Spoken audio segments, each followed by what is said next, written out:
I was the vice president of a dev shop. So we did like boutique software development. At the time, we had about 10 employees and we billed ourselves out at $150 an hour. And it was a blended rate. Everybody billed themselves out at the same amount. Once I was promoted to that position, I knew what everybody's salary was. And our best developer was getting paid twice as much as our most junior developer. And they were both making the same per hour for us, bringing in the same per hour for us. And the best developer was really fast and he would finish things really quickly. And so we would have to get more work to give to him. So it caused more. We needed to write more proposals, get more leads, write more proposals, close more deals to keep this really fast developer busy. And he was good too. It wasn't just fast, it was high quality. And then we had this junior guy who was great with clients. He had a great bedside manner, real friendly, but he was slow. And we were basically printing money with him. He was half as much as the best developer. And as someone who was in charge of hiring and firing, I was like, I can't imagine firing our best developer. We're lucky to have the guy and he could work anywhere he wanted, but something's wrong. And I thought about it for at least a week, maybe 2 weeks. I'm like just puzzling over like, how could this be? And I was trying to do all these mental gymnastics around like, well, he's so good at what he does. He keeps all of us good. And he would even teach internal workshops and things. And I was like, but that's just going to make everyone better and faster. So it's almost counterproductive for us to have him train the junior developers. So I was like, no, that's not it.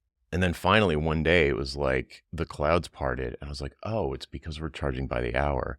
And once I identified that as the switch to flip to make our best developer the most profitable, then I started seeing evidence of hourly billing causing problems throughout the entire agency.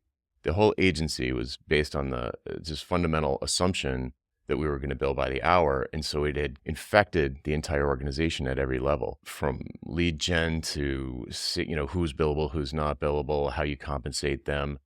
People's bonusing compensation was based on their hours.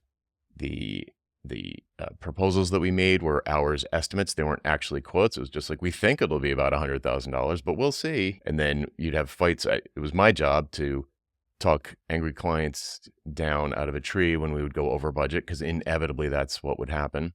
And it was just everywhere, getting invoices out, getting paid in arrears. All of these things were symptoms of hourly billing. And if you switched off of hourly billing onto almost anything else, it doesn't have to be value pricing, but any kind of pricing, all of a sudden, all of these things go away. So then it became my mission to do that. And I went to the owner.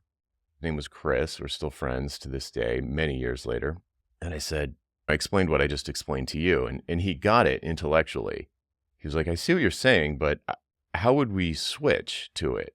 And at the time, I didn't have a good answer. Rather than risk 10 people's salaries, I decided to go solo and figure it out on my own.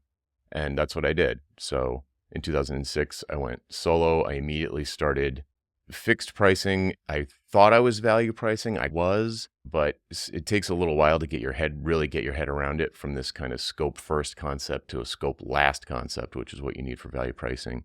And even though I wasn't quite doing it right at first, and I was kind of finding my way, my first year was way, way better. I made double the money I made at the firm or that I would have brought in at the firm. And surprisingly, more importantly, and to my surprise, my quality of life was just massively better, because all of the conversations, everything that I thought of as client management was really just hours reporting and managing their expectation around how many hours we're going through. And when we switched to a fixed price, or when I switched to a fixed price, the clients calmed right down, because if the project took a little longer than expected, it wasn't a problem for them. There's usually never a really hard deadline for a software project. Sometimes there was, but not always. And you can plan for that if you need to. But once the timeline was disconnected from how much they were spending, they were much more relaxed, and we could really partner in a way. Everybody says, oh, you want to partner with your clients, but then you really partner because you've got skin in the game. The longer it takes you, the worse it is for you, instead of the better it is for you. So the longer it takes you, the worse it is for you. The longer it takes you, the worse it is for them. So now all of a sudden your financial incentives are aligned, and everybody wants to reach the goal as quickly as possible at a high level of quality. So it becomes about delivering results. And if you're good at what you do and you can reliably produce results for your ideal buyers, your ideal target market, then hourly is really nuts because you're shooting yourself in the foot.